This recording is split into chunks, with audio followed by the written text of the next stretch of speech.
Welcome to Connecting Greeks, a streaming comedy show and podcast designed to explore and enhance Greek culture around the world. Join hosts Angelo, Adi, and Foti as they bring you fun and interesting guests from all walks of Greek life. Grab a kafedaki and join us.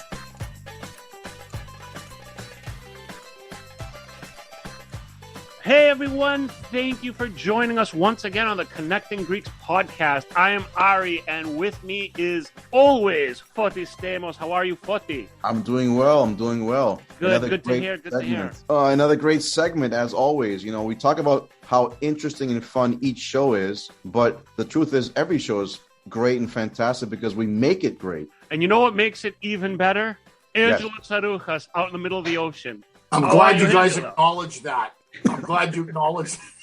I'm good, guys. I'm just cruising away here, back at work, aimlessly making people laugh somewhere in the ocean, parts unknown. It's not like I don't have a family or anywhere to go to, so I come here. But I got to say today, I read this young woman's bio, and I'll tell you where I made the connection. She has a site called Are You Even Greek, which I love the name. I follow it. I know exactly where it is. It's based in Australia. Similar background because her family's from Micronesia, like my family. My mom left Smyrni, same as your parents or grandparents, went to Mytilene. That's where my mom's from Lesbos. So that's the funny part of the family, because Sparti is the let's kill everything part of the family. So that's a thing. And you've done such a great job. So welcome to the Connecting Greeks podcast, Kristina, all the way from Melbourne, Australia. Welcome. Thank you. Thank you for having me. Thank you for being with us. We appreciate your time, and we are really fascinated by what you're doing. So in case the audience doesn't know, can we just get a brief history about you and what it is you're doing? Just the handle, what it is, a brief summary. Yeah, sure. So I started Are You Even Greek on Instagram just before COVID hit. It was December 2019. I was on maternity leave. I had my youngest then, and I just started making Greek posts, somewhere about history, somewhere about just the nuances of Greek culture. And before I knew it, by 2020, once COVID hit, it just exploded. I suppose everyone was home and they had nothing better to do than stay on their phones. So that's where But you make it sound easy, but trust me, I've been in the industry for a long time. You have to have some sort of knack for picking these posts, images, commentary that attracts people. So although you're like, oh, I started it recently and it just exploded because everyone's not. A lot of people tried to do that and they didn't have the traction. You have a lot of traction. So it goes to show you have an eye for the Greek culture and for the audience. So I think that's commendable to you. Thank you. I won't lie. From a young age, before memes were a thing, me and my friends would, before even the internet was a thing, we would get magazines and we'd find funny photos and just sit around at school and make those images Greek relatable. So say we'd find a funny photo of Brad Pitt, we would somehow make him Brad Pitt and, and just start making little jokes from there. And that went all through teenagehood and adulthood. And, the internet came along and I would send funny things to my friends, and then they said, listen, you need to start a page. Everyone's doing it. If you start it, people are going to respond to it. It's funny, it's relatable, do it. So I remember I was actually breastfeeding my son and I went, all right, I'm going to start it. And I started it, and that's how it sort of took off. So, and I have a very strong interest for Greek history. Like in my spare time, I just read about Greek history. So that's why a lot of my posts, I'll inject it here and there. It's not so much a history page, but amongst all the memes and the comedy, I'll just inject a bit of history because I want Greeks all over the world to know our history. Because a lot of Greek Australians, and I'm assuming Greek Americans and Canadians too, you lose it a bit. You start learning about the history of the country you live in and you forget about the motherland. So I just want people to know just about our history and things that have happened. And another thing I'm really passionate about is the Greek genocide that happened around World War I, so 1914 and to 1923. A lot of people, even Greeks, just don't know enough about it. They think, oh, it was the Pontian genocide, but it wasn't. It was the Pontians, but it was all of Asia Minor. It was a lot of people perished, and it's just something that I want to unite and get that acknowledgement out there, and hopefully one day worldwide recognition. Good for you. That's a good point, because Kristina, my wife's Armenian, so they recognize. So my wife's Armenian, and it's funny because you had 1.5 million Armenians. It was brutal what they did. Yeah. And then about 900,000 Greeks and 700,000 Assyrian. Exactly. So you're bang on about that. And it's interesting that you said that it's good to bring people back to the roots, to understand our history. The first people that will remind us of anything is our parents. Yeah. So when I first went to Australia, the first thing I noticed was, although the accent was a little different, that was very much similar to the way we were raised. And when I say accent, I mean just when you speak English. I like it. It's very much exactly the same. If you took away that, guys, and you put, when I first went there, they told me, because a lot of people from my dad's village are in Melbourne. And when it was there, I didn't understand how many people were actually there. It's the largest Greek population outside of Greece. It is in Melbourne, more than New York or Chicago or Toronto. And when I was there, it was funny because I think the reason things resonate, and I think why Are You Even Greek resonates, is you're asking the questions that we can all understand regardless of where we are. Yeah. And I think you got a lot of traction even in the States and in Canada and in England. And I think, I'll tell you, for traveling, the one thing I found was, does not matter where you go in the world. And I've said this to Adi and Forti many times. Greeks are Greeks. We all sort of come from that same cookie cutter in a sense. And when we get together, there's still a pride. I just saw this thing in Europe that Greeks are 89% proud of their heritage and history, more than any other country in Europe. Yeah, they were rated the most proud. They're rated the most. The greatest pride. And I think, look, I went through a period where, my first wife was Greek. I got divorced. I kind of hated Greeks for a minute. Then it was obvious, I just had it, whatever. But I realized you can't change who you are, and it doesn't matter where I go. Even here in the ship, I did, because I can't do all the Greek stuff I would do in my other show. And there's Greeks in the audience from Chicago. And then they waited for me after the show. Like they waited, and they want to know. And this is, Are You Even Greek? Which I love the name. This is where people, first thing, and we do it like our parents, like, where's your family from?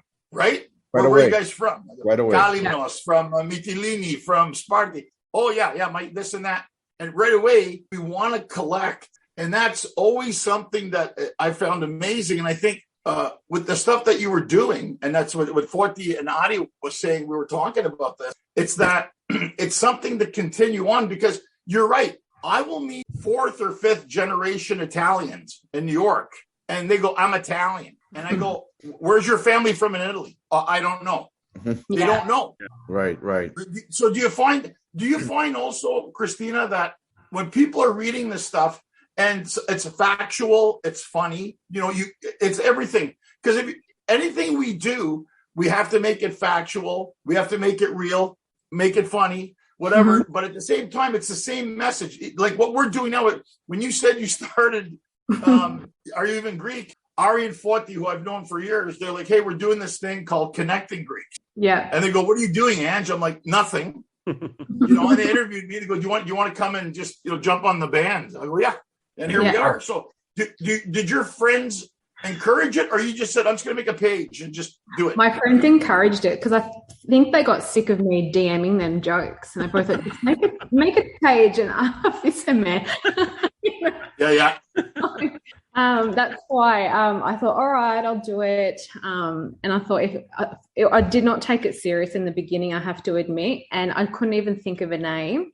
I was going to call it Kristina's Jokes or something like that. And then my sister said, well, you always start your joke saying, are you even Greek if? And I said, all right, I'll use that name then. So, that's how it came about. That's so cool.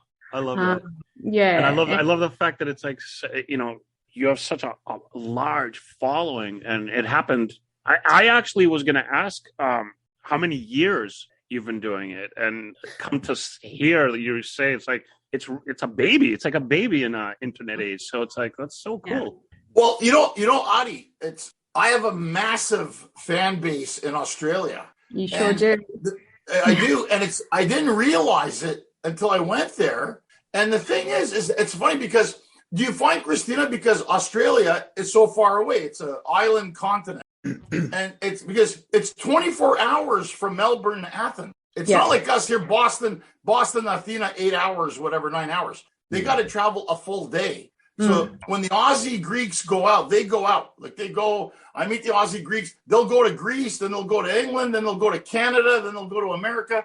They do a whole strophe. Yeah. It's not like us, where we got to go there, we got to come back. So I found toilinismo that I found in Australia. Like if you go to Oakley, so imagine the suburb of Boston. Imagine like Arlington or something, or Quincy, all Greek. Wow. The shops, everything with it, pretty much all Greek. Brunswick, all these other places that you go to. Yeah. And I was walking around, and it even at one point felt more Greek, because when you go to Greece now, it's a whole mixed salad now in Greece, right? If you go to Glyfada, or if you go to Kifisia and these kind of places. But when I was in Melbourne, I was hanging out at Vanilla, the cafe. I was there. Went there. That's a great cafe, by the way. I love those guys. And there's the Kalimera Souvlaki? Yeah, I think so. Guys, the food is so good. And they have an ice cream shop that has kataifi ice cream and baklava ice cream and melamacaron ice. This is they really embrace it so much. And I admire that so much about Australia. And it's funny because I think coming different perspectives and coming back to you, Kristina, for this, it's like you just realize the effect that we've had with our show. And when Forti said we're gonna have you on as a guest, I'm like, that's exactly what this show is about, is connecting people. And by doing that, we're able to enhance our Greek culture through all the elements, whether we've had singers on, we've had actors, we've had doctors, chefs, influencers. We got everything on, but it doesn't matter to us because it's like that's what we want to maintain, and we hope that our kids may keep some of that. That's like when you think of church and you think of dance. I did this thing called FDF. Do you guys know this in California Folk Dance Festival? Yeah. We never heard of it, right? Right. Okay, so this is like 60 Greek churches send all their kids, to Greek dance in a competition in California. I hosted it. I did a show there once. There's almost 8,000 people. Wow. They don't speak Greek, but they know the words in Greek and they dance Greek. A lot of them don't speak Greek. Now, the difference is, and I'm not saying this because you guys speak Greek.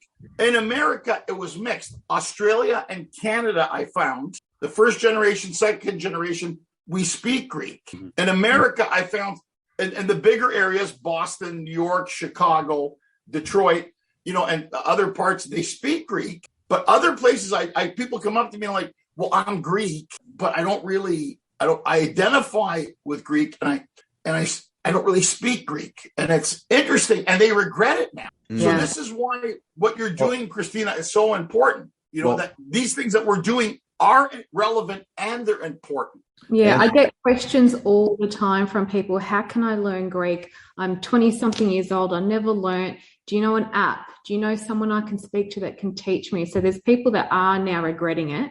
No one wanted to go Greek school when they were kids. And they regret it now.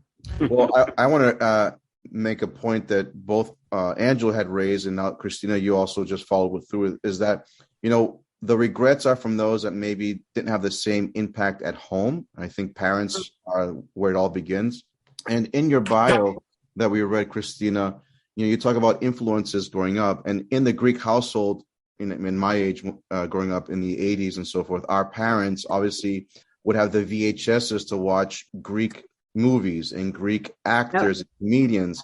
Who are some of your influences or influencers then, growing up in a Greek household, whether it's in Australia, Canada, and the US, that really stuck with you, that now you can look back on, that help kind of drive your passion to stay Greek? Stathis Psaltis is probably my favorite. Has to be my favorite. Classic. And then another show that I used to watch, and I was actually, I'd look forward to it. I remember I'd stay at my Yayampapu's house, and they lived in Richmond, and Richmond in Melbourne, especially from the 60s to about the early 90s, was very heavily Greek populated area. And now it's a very yuppie, modern area for young people, young professionals. But anyway, we used to go to a Greek video shop, and I would look forward to hiring Tamtako. Now, I'm not sure if you guys remember him, but I used to laugh so hard at Tamtako. So he was one of my favorites, and of course, Stathis Psalti. Yeah, brilliant performers, and also one mention that I noticed is, which I was a big fan growing up, that I look forward to, was Vegos. Oh, Vegos, yes. Great. Was, we would as kids try to mimic some of his performances, but these individuals were, in my opinion, so brilliant. Like, you don't see that kind of comedy in the era that we live in. But that's, I just wanted to mention. Well, don't forget Hadi Klin. And Hadi Klin, whenever anybody asks me, Rodney Dangerfield, Jackie Mason, George Carlin, Richard Pryor, I always say Hadi Klin because he can combine voices and scenarios. He was, like, to me, the original Greek stand-up impressionist. Yeah. And the guy was, all those guys were funny. Geniuses. They were able to make it funny. And I remember we used to have the 8-track. I think you're too young for this. 8-tracks. No, my dad had an 8-track. 8-track. And we'd drive to Florida from Canada. And my dad would be screaming at us, Skasteki. My dad was yelling in the back seat at us. And we'd be listening to Hadi Klin, and we'd listen to Tria Bel Canto. Like, we got tortured. God. Oh, man. Remember the Tria Bel Canto? My dad loved that shit, right? And then we'd be like, okay, we're going to kill ourselves. We can't listen to it anymore. How about this, guys? Back then, in that time, in the 80s or 70s and 80s, film out of Greece was a little more, rated R or racy, that regardless, that we still watch it as a family, even though, like, the performances or the scenes were a little too much for our age back then. But that would have never passed to an American. Hold on. But you know why? I'll tell you that now. Why? You know why? Because it's Greek. Yeah. If they use language, it's hilarious. Imagine if anything else, they'd say, no, you're not going to watch this. No,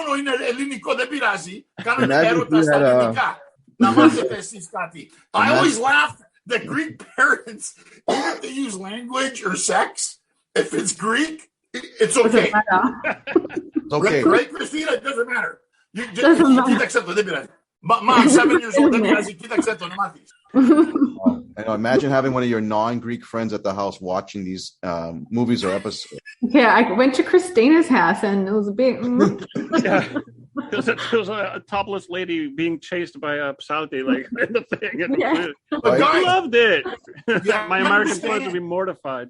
Our parents' fears when they left Greece, I think a lot of them never wanted to leave. They had to. Mm-hmm. So their fear that instilled is that they wanted us, the kids, to maintain Tolinismo.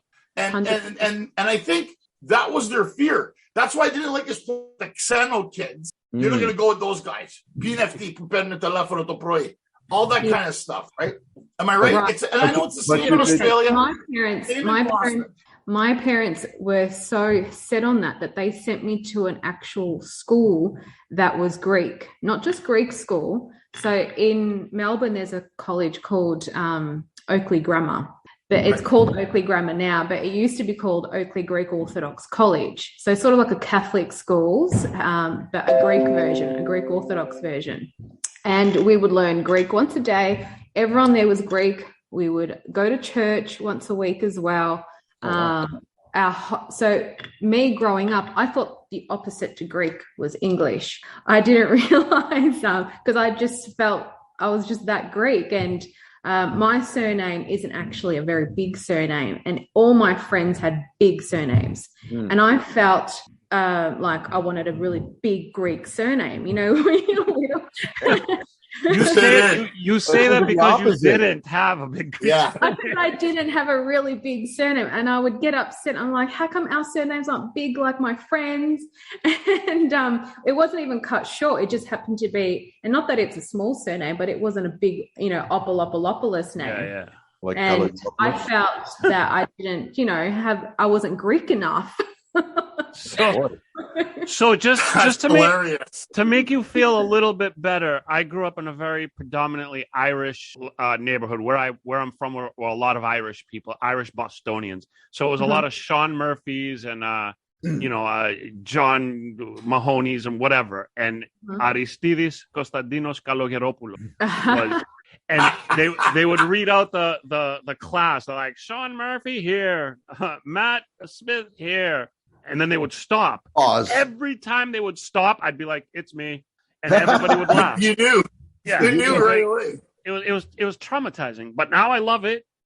But it was traumatizing when you're young. Yeah, you hate your name at that point because it's so awkward. But it did teach me how to spell very well when I was in kindergarten with all the letters. So I used all the letters that we had. And now it's Adi Carlos. Got it down. Nice. I try having sarukas, chicharuchas. He can never even a comma on the ship. Oh, malacas. I told him, say the name right. He goes, it's guys. I refuse to change it. I won't change it. I have a short name, and everyone has a tough time with my first name because for some reason it's hard to pronounce Fotios. And they add these letters that don't exist in my name because it's such, for some reason, it's tough for people. Yeah, but you got Stamos, so you got like John. Even that gets hacked. Yeah, but everybody knows that name. Yeah, everybody knows that name.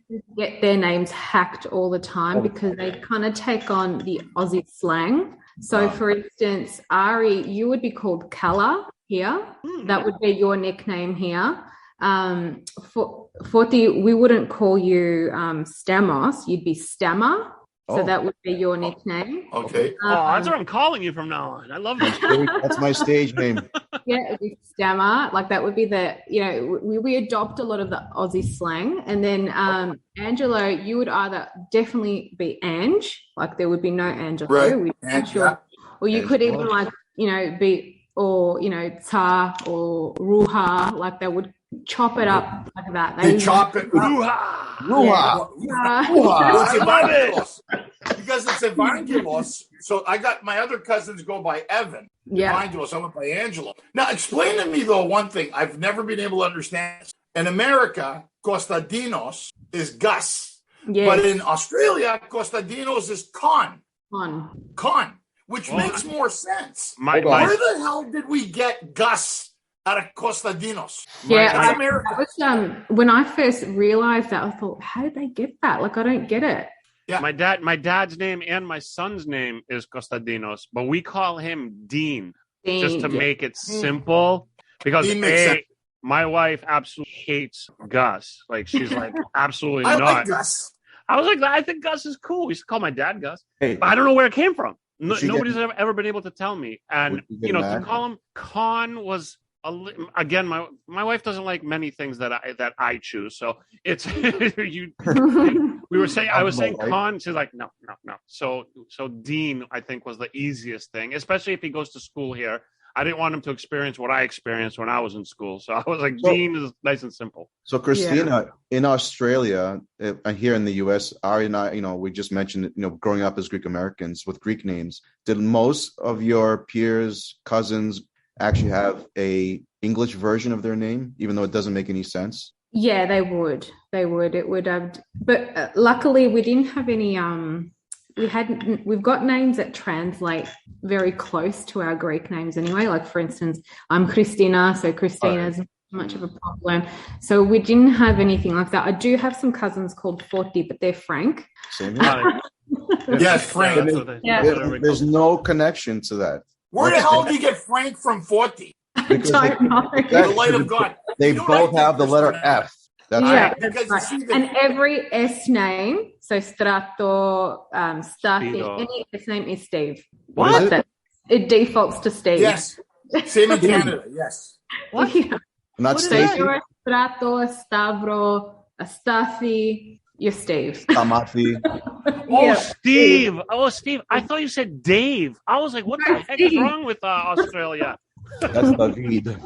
No, you just Yeah, default. but you know, guys, it's interesting because when you look at like Frank, Yeah. you have Frank from Fortio. But what I like to do this because I'll meet people who aren't Greek, and this is what I'm telling them what their name means in Greek, like Melissa, which is honeybee. Yeah. And when I was single, I meet a girl. Oh, my name's Melissa. I go, actually, it's Melissa, which is honeybee, which is Greek for nectar of the gods. And they're like, Ooh. I didn't know Casanova. that. I go, yes, now you know. And I always tell them, and you hear like there's certain names that have a Greek, and in America now, girls' names, a lot of them are using Greek. You know, like our friends in LA, they have their daughter, and they're all naming them with Greek girls' names. Like Medusa?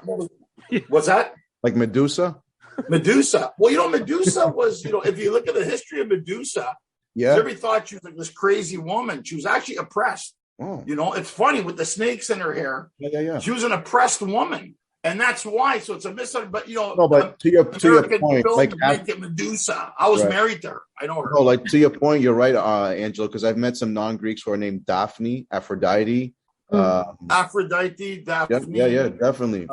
But could I say look, my sister, to go back to taking a Greek name and then completely Americanizing it, my sister's name is Calliope. And you know what we know what she grew up as? Kelly. Kelly? No, Oh, Caroline.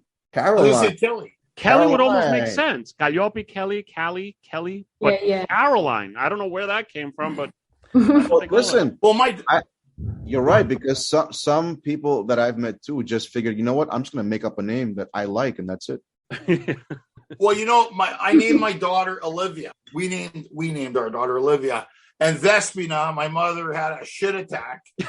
But here's the deal. But then my tia goes, tocan es Anglico onoma. And actually, Olivia is Greek-based. Livia, which is olive branch of peace. And her Yorti, because you don't know any Olivias, 17 September. So when I checked, we got lucky, actually, Kristina. We got lucky. And Olivia is based, and when I asked Father, my priest at church, he goes, no, it's Greek. Yeah. So Livia is the thing. So my Thea, you have that one Thea who knows everything. She goes, Anglico. I go, no, it's Greek. And if you look at the origin of Olivia, Livia, it's Greek. Yeah. So it's so funny, but we just don't hear it that often for Greek. We don't hear that name. Could I get your opinion, Kristina and Angelo, since you guys, you're knowledgeable on these things. So we are having, not you, Foti. Oh, not you, Foti. Not you, Frank. Hey, not you, Frank. Hey, Frank, stay out of it, Frank. But we're having a daughter, and my wife chose the name Aliyah. What's the name? Aliyah. Aliyah. So to me, Aliyah is like a 90s R&B singer who died tragically in a plane crash. Aliyah, yeah. And I only ever hear it in terms of maybe like almost like a Latin American or African American sense. But my wife said it's an ancient Greek name. I've never heard that before. So I'm wondering, have you guys heard Aliyah as an ancient Greek name? I mean, I'm sure I could Google it somewhere, but it's just if your wife said that's what it is, that's what it is. Yeah, the law has been laid down. I get it. But Aliyah, that's a nice name. It's a beautiful name. Yeah, I mean, I wanted a Greek name though. That's the thing. It's like she's like, no, that's an ancient Greek name. So got it. It's the only Greek Aliyah I've ever heard of, though. Have you guys ever met a Greek Aliyah? We will soon. Yeah, but I haven't met an Aliyah. Interesting. Okay. Aliyah. Now, I'm using this interview in my arguments with her, so I'm going to see what happens. Shame on you. I know a girl named Grammatiki. Yes. Which means grammar. That's awesome. Yeah. So her name is Grammatiki. Yeah. Grammar. I yes, where I'm from, that name is common. I also have a friend, Golfo, and I was like, dude, that is the coolest name ever. and everybody's like horrified and mortified. Does he And I was golf? like, No golf. Does he if golf? I wanted to name my daughter Golfo, so when she's a baby, we call her Mini Golfo. Mini golf. What else? No, but this is good. I mean, this is good. The dialoguing of something like this, even talking about names, which are so, when it comes to your identity, because when you think of, so my friend is Chris, okay? Mhm. But on his driver's license, it's Christ. Oh, the Christ. Is that a So the guy typo? goes, it's very omnipotent of you to have Christ. He goes, but that's my name, Chris. And I don't know about you, Kristina. Well- Your Tazio on Christmas Day, Kristina. Yeah. Christ. So the guy, he goes to the DMV in Toronto. The guy goes, excuse me. He goes, I'm a Christian, and your name says Christ. He goes, well, that's my name in Greek. It's Christos, but which means Christ, right? Okay. Like Theo. Theo Yeah. is actually God, or Theos, and Dora, Thodora, gift of God. Yes. So I'll tell people their head will blow off. They go, what? Theodora is gift of God. Yeah. It's a beautiful name, but you call him Dora the Explorer. And then Chris. Well, he gets into Angelo, it, he goes, it's not any different than the Latins who call themselves Jesus. Jesus. Bravo. The same thing. This is great. So, Kristina, I mean, obviously, you're using, your upbringing. You're using memories as a child. We're talking about our culture, our names. What other influences inspire you for some of the posts outside of the history aspect? I mean, I know that our faith is very important to us as Greeks because we have name days. We talk about our names, right? So we celebrate name days. You got to make sure that you call everybody that you know by that name and make sure that you wish them a happy name day. Sometimes our name days are even more celebrated than our actual birthdays. Of course. Yeah. Yeah.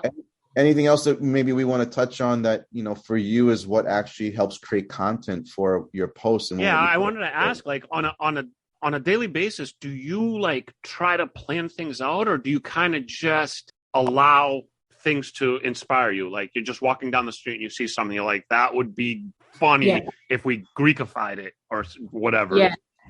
Some are planned. Some are definitely planned, and I'll pre-plan posts, so I'm more prepared. But whatever I'm scrolling and I might see something trending, I'll just turn it into something Greek. That's awesome. So it's a bit of both.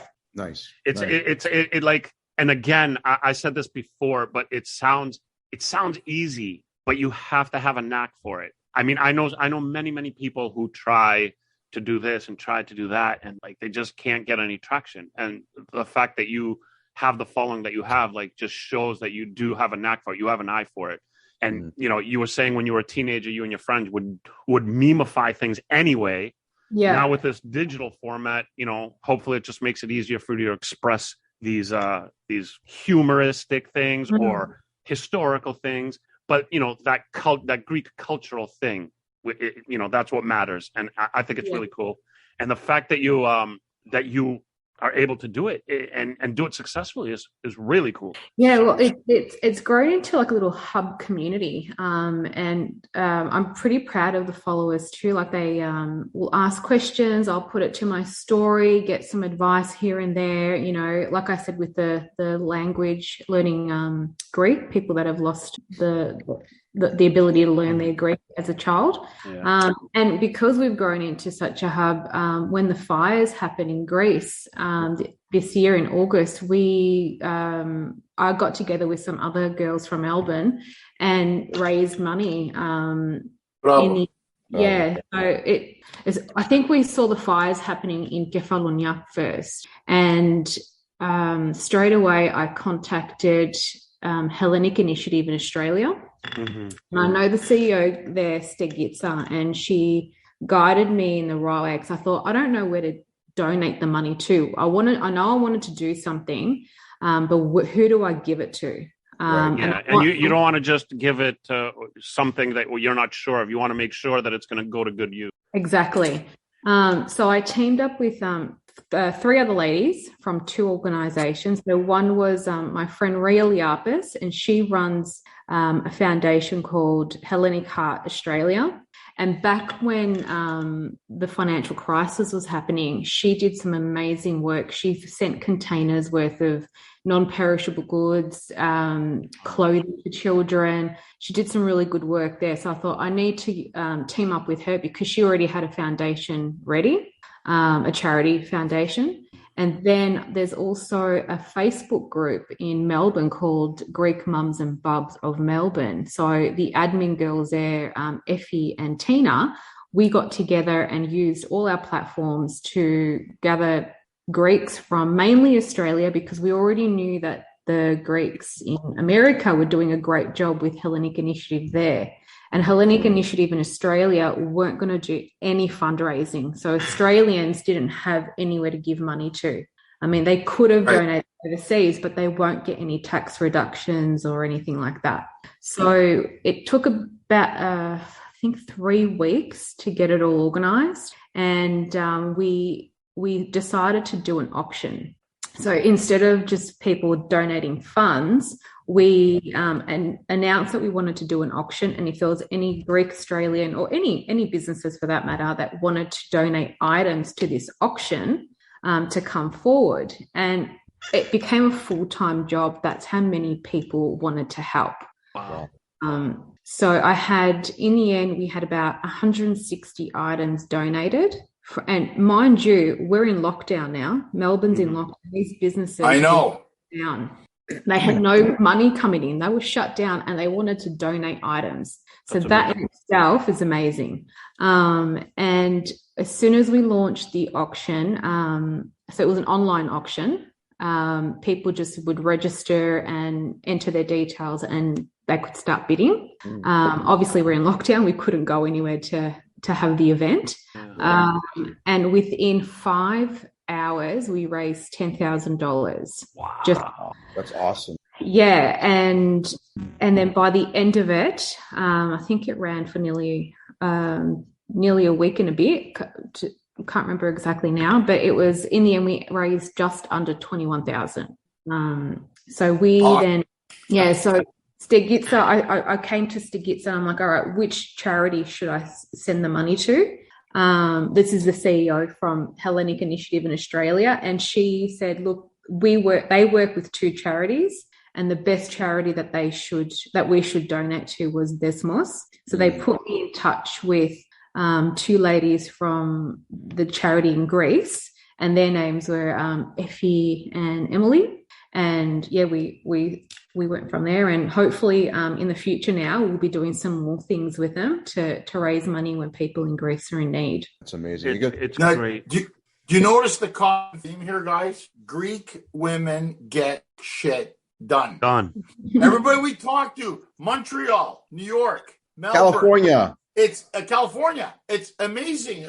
We've been on our guests. It's like, I've noticed that, and it makes me so happy. Like, just the fact that you took the initiative. You said, I'm going to call my friends up. I'm going to call the resources. You guys raised like $20,000 like this. And even when I was in Australia, because I'm friends with George Capaneris and with Nick Gio. Yeah, and I'm going to tell you the thing. We did a thing for Diatrofi, for Feed the Children, with Con Kilias and George. And it was George Zacharopoulos from England, Katarina Vrana, who's a famous comic in Greece. And we got together, we did some shows in Melbourne and Sydney, and we raised a ton of cash to feed the children of Greece. Mm-hmm. And what's amazing to me in Australia, that's why I admire it, there's a derogatory term they were using for any ethnics in Australia. Whether you're Lebanese, Italian, or mostly Greek, it was wog. And it was a derogatory term. Years ago, they made a show, I don't know if you guys are familiar with it, it's called Acropolis Now. And what they did, it's Nick Giannopoulos, the most famous independent movie in Australia. Effie, who's Mary Christos, who I met. She's wonderful. George Capaneris, who's a great comedian. They were able, guys, through a show to almost turn it around and make WOG acceptable as something. It was a derogatory. You couldn't say that in England. It's extremely racist. It's like the very racist. Yeah, really? And it is. And it is. And in Australia, they would call wogs. Wogs out of work, Wog Boy. They made a whole series out of it. It's so famous. That's They're like very famous. that's my only exposure to that word is like the shows and movies that I've seen. So I always thought it was like a term of endearment or something, like something They good. transformed it. Yeah. So if you saw Greeks or Italians on TV prior to Acropolis Now, there was racism in that show. So they would show the Greek or the Italian or the Spaniard as a greasy wog, as someone that was lazy. It was never portrayed in a good way. And then the guys got together and formed Acropolis Now. And Acropolis Now was amazing. Prior to them, they had people imitating Greeks, so not even real Greeks playing Greeks. And it was almost insane. You watch it now, you used to giggle to it because you had nothing else to look at back then in the 80s and early 90s. And if you watch it now, it is so derogative. It's so racist. But Nicholas, George Capignaris and Mary Koussis has actually transformed the way people look at ethnics in Australia. Very true. They're actually pioneers of WOG comedy. They had Acropolis Now, and it was a hit show. It I still watch reruns now. That's how funny it is. And a lot of my, I suppose, inspiration comes from them. Of course, they're pioneers in Australia. And then they then started their theatre. So they had the Wogs Out of Work, Wogorama, and then Wog Boy. And then Nick Giannopoulos then did the movies, Wog Boy, and I think he's bringing a new one out next year. So Wog Boy. That's right. Yeah. Doesn't matter if you're Greek, Italian, Lebanese, any Arab ethnicity, they all relate to it because we all have something in common here when it comes to that comedy, that style of comedy. We've had George Capignaris on the show, and I'm good friends with Georgie, and I've been talking to Nick. I'm going to get Nick to come on, and even Mary, because they really are. There's more to it. Absolutely right, Kristina, that they were able, through comedy in the show, to partake that negative and turn it into something positive. Yeah. Through comedy. And you're right. They pioneered that because in a predominantly white Anglo-Saxon society, which I know I grew up in Canada and more mixed in America, they stood out with it. And it's really, if you guys ever get a chance to watch it, if it's online, it's extremely funny. Yeah. Nemo and all, it's really funny stuff, but it's poignant. It has a good meaning to it. It's so good. But Kristina, it's been so much fun talking to you. And congratulations again on we definitely know you're Greek. And I look forward to coming to Australia. I hope they open it up. I'm getting emails every day. Are you coming? Yes, I want to come to Australia. I love Australia. I love Melbourne. I want to come there, but hopefully pronto soteros, they're going to open it up. Has Omicron got to Australia yet?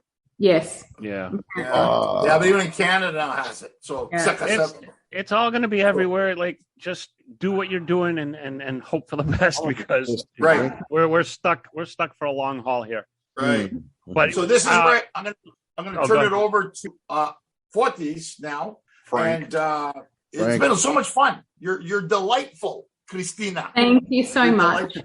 Likewise. Now, Fortis. Yeah, Kristina, this has been great and an honor to have you here because we're big fans of your page.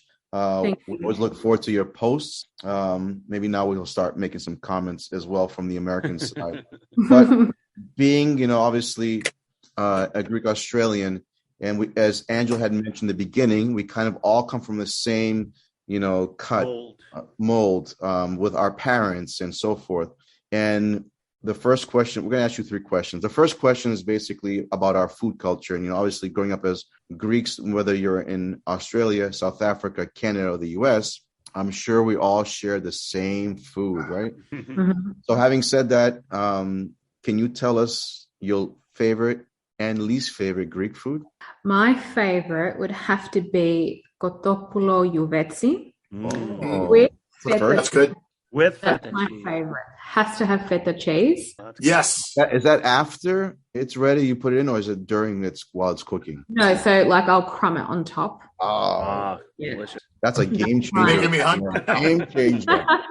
That's Making my me favorite. hungry And now. of course, all the other dishes are to die for too. But when I see that cooking, that's my That's yours. That's my weakness. Least Margherita. Yeah. That's got to be at the top on the list for us. It is. What is it? Number one, is it the aroma, the texture, the flavor? What is it about margherita that throws people off? I don't know. It's probably everything. Everything that Like, my husband loves it, but I can't stand it. That's interesting that he loves it. I mean, we grew up with patsa versus margherita. Yeah. Just Yannis Yanakis. the fumes alone. What's going on here? Oh God! I think ran out of food. But it's a great hangover remedy. I've heard that. Yeah. We're never gonna have any margherita or patsa makers as sponsors of this show. I'll tell you that much. Unless we start a trend. Maybe. Excellent. Second question for you, Kristina, is in what you do is obviously your posts are mimicking memes and so forth and funny sayings. Are there any funny sayings that you grew up with that still stick with you today that you like to express with us? Well, yes. One that Angela is probably familiar with. Das war laxota fota. Love that. I love that. That's awesome. Change your light bulbs. There is nothing better than an American friend asking what your mom just said to you, and she's like, "Oh, she's gonna change my lights." He's like, "What?" Yeah.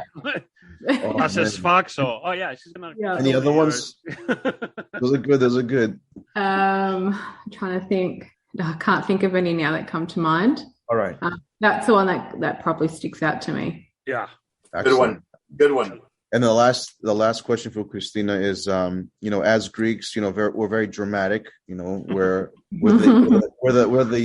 We invented drama and so forth, and we live by superstition. No matter what you say, most of us, whether we want to believe it or not, are there any superstition that you still live by today?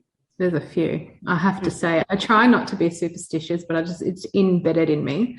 So don't walk over anyone because they won't grow. You know what's funny, Kristina? Especially the kids. I just learned that. Literally like maybe 6 months ago. And I didn't know that one until if you did it, you'd have to like back up, right? You got to go back. My son was laying across the doorway. And I went to walk over him, and my wife's aunt was like, "Mi pedazo de pedido." She started going crazy. I was like, "Hey, tackle you to the floor." Yeah. That's don't hilarious. put shoes on the table. Yeah. So Yeah. Oh, Yes, place that shoes one. on the Yes. table. wait a minute! Don't put your shoes on the table. Never. Yeah. That's a Never. first. Never. Mm-hmm. Never, Never. ever. That, you know what? That's from Mitilini. I got the same thing with my mom. Tapapucha mitavasi sto trapezi. That's a Yeah. Mitilineko. Is that really like a superstitious, like a supernatural thing, or is it because they're germy? You don't want germy things on the table. No. Something bad will happen if you do it. Oh, okay. Yeah, never put them on the table. I tell my daughter, I take them off the table. She goes, "Why? Don't take Especially them off the new table." shoes. Like New especially shoes. if they're new. Interesting. If I not thinking do it and my mum's here, she'll have a heart attack. She'll take them off the table. She'll lose it. Yeah. Now, does it matter if it's like children's shoes or adult shoes? Doesn't matter what sort of shoe. Just a shoe, any sort of shoe What cannot go about on. Kristina? What about you gotta the door that you enter is the door you have to leave. Yes, that's a big one too. Yeah, and with your right foot, you have to enter with the right foot. Yeah. With the right foot. Listen, we need to publish a handbook, Yeah, we do. We should. and every house should have this handbook. As she sips on her do you want frappe. to That's great. To the Xeni as well, so they know not to jinx Right. her. That's right. I'm all about our Greek culture, but I don't know if these are the things that we want to continue into the future. Yes, I do. we have to. I do. We must. We must. This is Angelo as a Spartan. this is where we have to take care of people like Ari and like cut them off so they don't ruin it. Ruin it, yeah. No, I have all this stuff around me all the time, man. It makes me crazy. My daughter thinks I'm nuts. She goes, "What's wrong with you, Dad?" Just take it off the table. Let me ask Kristina one more question, even though we with three questions, because now we're on a roll. What about Kristina Matiasma and the Mati? Well, I've got a few things to say about that. So the Mati, I think, is real. And then people are going to now say, but not Greek. If you're Greek Orthodox, you don't believe in the Mati. Well, that's sort of true, sort of not true. They don't believe in the symbol of the Mati. Okay. But the church do believe in Xematiasma. I think they call it Vaskania or something like that. I could have that pronunciation wrong. But they just believe the stavro is enough to xematiasi, and the priest will do it. Do you practice xematiasma? Not me personally, but there's of course people in the family that you call when you get a headache. It amazes me that we have these conversations. How many of our family members will make a phone call, and my family included, when someone's not feeling good? Like call my mom. Call my Thea, call this if you're not feeling good. And it's almost every household. And why do it? We always yawn. So there's got to be something to it, right? So when you're getting it works. I believe it. I believe it 100%. So I don't care what anybody says to me. I believe in it 100%. Wow. Yeah. That's awesome. That's great. No, I mean, we want this to be, we want to be transparent Greeks and discuss these mysteries in our culture. I hear doubt in your voice, Forty. But I'll tell you right now, buddy. I'm not. There's no doubt. I'm thinking of ideas. I'm an ideas guy. I want to take this. Forty's trying to figure out the hustle with the Mati. It's real. That shit is real. I'll tell you right now, it's real. I don't care what anybody tells me. It's real. Energy. It's all energy, dude, and it's real. No, I believe it. I believe it. I believe that you just mentioned energy. The same way we feel the energy with each other as people. You can feel what someone's right. You can feel when someone's like either shisty or they're not a good person, and the opposite too, right? So I believe in energy. 100%. Yeah. And the ancient Greeks did too. They really believed in energy. They had they were like, I think they're the ones that started the xematiasma. Yeah. I mean, all cultures have it. You have karma, you have the Mati, you have like all sorts of things. Whatever it's called, there is some sort of energy version, that we don't fully understand. Does that apply, Ari, to the Fludzani? Listen, I'm the wrong guy to talk about this stuff because I'm a very science and technology oriented person, so I don't buy into any of it. But I don't sci-fi. I don't discount it because I can't say that it. The only way I would discount it is if I could personally explain exactly why things are. I can't. So I'm not going to discount it. I just don't personally abide by it. I've never had anybody watch me like keel over in about 5 minutes. I've never had anybody like xematiasi. So I've never really experienced it. So I'm just saying that's from my personal point of view. I'm not discounting it because I can't discount things I don't understand and I can't explain. I'm just saying it's not something that I really worried about growing up and whatnot. All right. With that said, I believe there's something there. I believe there's energy. I believe there's energy of the universe. There's stuff going on that we just don't get because there's too many unexplained things. And how many people have told me how sick they were, and within 5 seconds of a xematiasma, they're perfectly fine. Even my wife, my wife tells me that all the time, and I'm like, I want you to record this. It's being recorded. Yeah, no, this is great content. But the thing is, Angelo is somebody that his conviction and the fact that he knows how to do it pushes it even further for me as something that I should try to understand. I can call Angelo. Yeah, sure. Yeah. But I don't convince anybody of it. So it's not. This isn't is it real or not real? To me, it doesn't matter. I know. Yeah, I know what I've seen and what I've experienced. So that's what I mean. If you were trying to push it on me, I'd be like, all right, Angelo. But the fact that that's why I tell people you believe what you want. But your conviction in what you believe makes me more want to believe it and want to understand it. So real quick, not to go off topic, and I know we're running out of time, but Angelo, as a performer and you're on stage and you've got so many fans and everyone loves you and when the show is over, everyone is like just giving you so many compliments. Does that ever interfere and give you that energy of being Matias Menos?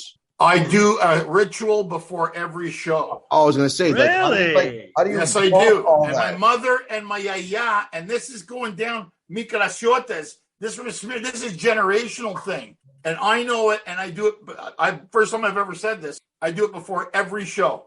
My grandma, my great grandmother, my grandmother, my mom, now me. I have this thing that I do. Can't say what it is, but that's fine. That's fine. All right, because I was just putting things into perspective that most those that are Matias Meni is because of those that are experiencing energy of like compliments and people that are looking at you a certain way. Right. That releases this energy that makes you feel off. That's another show. That's another show. Another show. But listen, Kristina, this has been great.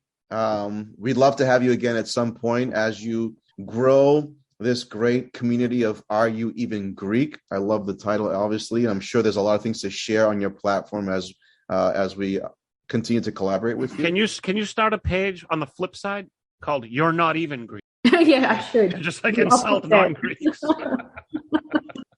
just want to be Greek. yeah, that's awesome. We want to thank you so much for taking the time with us. We commend you on a great page, great Instagram handle. I love the name and the great content that you provide, and the fact that you use your voice to not only just gain followers and build up your own, but you use your voice to help our culture, help our people. So that's very commendable, and we thank you for doing that. And we want to thank you for being with us. Continued success to you. Foti and Angela have very memeable faces, so remember that whenever you need to make fun of somebody. Yes. And again, thanks so much for being with us. Thank you for having me. Thank you. And Foti, thank you. Angelo, thank you so much. Angelo. Everybody watching. Thanks, Kristina. Thank you so much. And everybody watching and listening, we're going to connect you guys with Kristina's page so you guys can follow if you're not already following. And we'll see you guys next time. Thanks, everybody. Thank you for watching, listening. And we are done. Bye-bye. Bye-bye. Bye.